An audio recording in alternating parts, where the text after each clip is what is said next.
I've arrived in Sydney on a mission to take on the Prime Minister at the next election.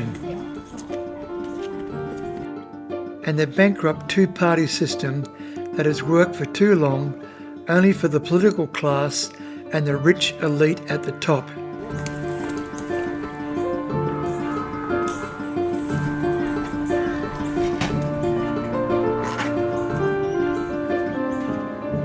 I'm a father of 5 kids, and having reached the ripe young age of 73, I've still got a lot of fight left in me. This is going to be like, it's a David and Goliath sort of struggle.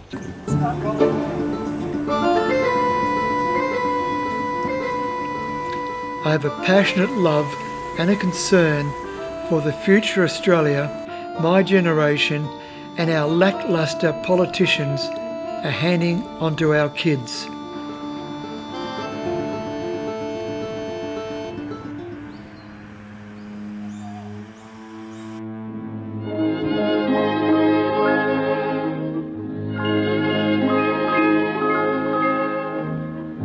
I think that I shall never see a poem lovely as a tree. For a walk in the forest, will you throw us all in jail? For the myth of employment, will you blaze the final? These days, the Loggers and Forestry Corporation won't allow filming in the forest to show their dirty deeds. The only way Dave can show what's going on is from the air, by drone footage. Will you take our national park for the Or by doing what he's doing here, using guerrilla-style tactics to sneak through the bush to clandestinely film what the loggers are up to.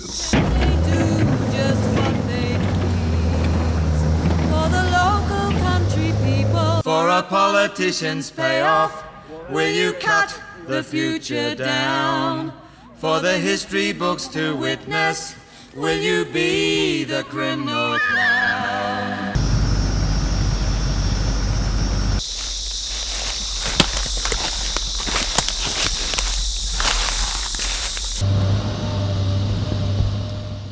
No sooner had Dave crept into what he felt was a safe spot from which to film, and suddenly the machine operator sent a tree crashing down around his head.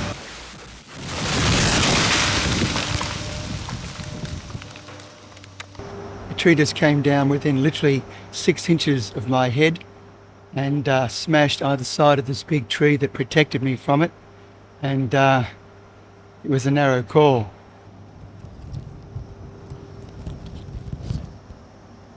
This tree saved my life.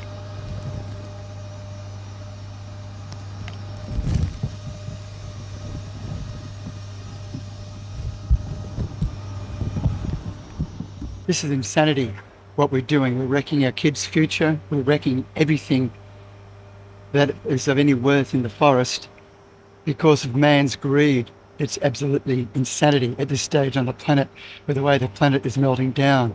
This madness has to stop. We have to take the sociopaths, the psychopaths away from the control wheels and put it back in the hands of the people who are responsible, people who care for the bush.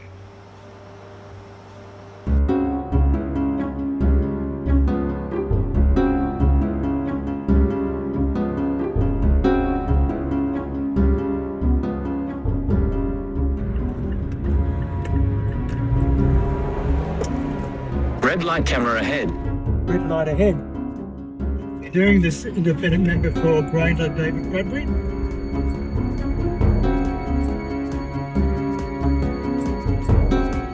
I'm going in to lodge my application for running as independent at the next elections.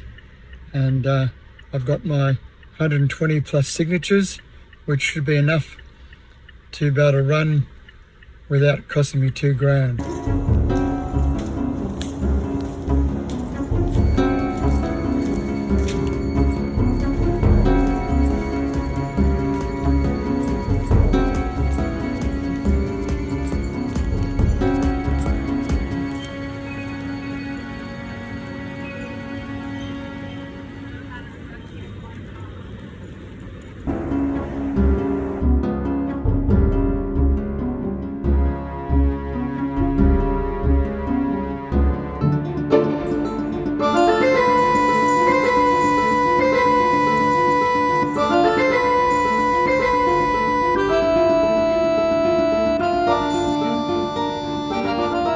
Well, that was a bit of a shock. $2,000 I've got to come up with between now and Friday, which I don't have in my credit union account. But I thought by getting 100 signatures or more, that would negate the need to be able to pay $2,000. But not so. So come on, folks. If you want genuine independence in Parliament and a really independent, loud voice, please chip in and help David Bradbury win a seat in Grayla against the Prime Minister, no less. And Frankie. Yeah, Frankie, can you get me some money, please, darling? I'll auction you off. Anyone want to buy Frankie for $2 and a bit grand? Oh, Frankie, I would never do that to you, darling. Never. Oh, you think I would? I wouldn't, darling. Don't worry, sweetheart. I wouldn't do that for $2,000. I've decided to stand as an independent candidate at the coming election because, like many people, I cannot stand any more the drivel that passes for democracy as practiced by both the Labor Party and the Liberal Nats under the leadership of Albanese and Dutton. I think this is a critical time on the planet for ourselves and for our children and for the future. Albanese and Dutton are sleepwalking us into a war with our greatest trading partner, just so that Donald Trump can make America great again.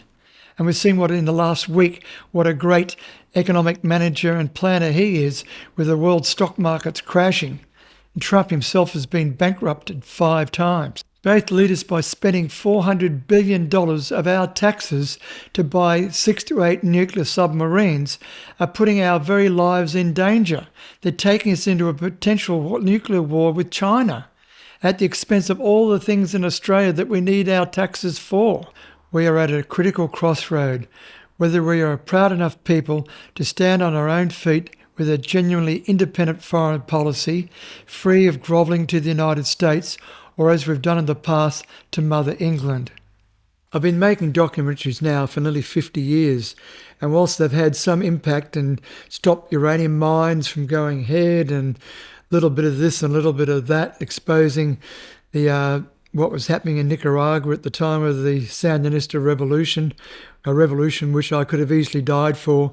I was so in love with what the people of Nicaragua were doing back in the 80s till the CIA and Reagan and the US military squashed it, as it's done to so many other places, as it's done now in Gaza and dragging the people of Ukraine into the war against Russia. I know there's 2 sides of the story, but it breaks my heart to see the way the world is going, the world that we're handing on to our kids. And so I'm going to give it a go. I've come down to Sydney to stand in my dad's old electorate here in Petersham. And basically I've chosen Albanese because I think he's the lesser of the 2 evils.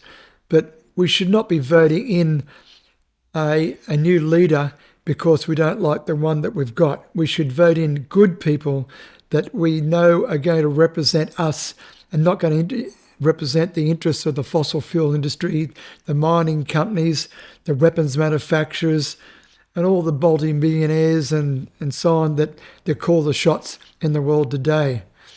The world is melting down, folks, as we all know. You don't have to look beyond your TV screens every night or your smartphone with the feeds that our kids are seeing and realising that it's pretty helpless and hopeless at the moment. Now, what can one person do, one man, one woman?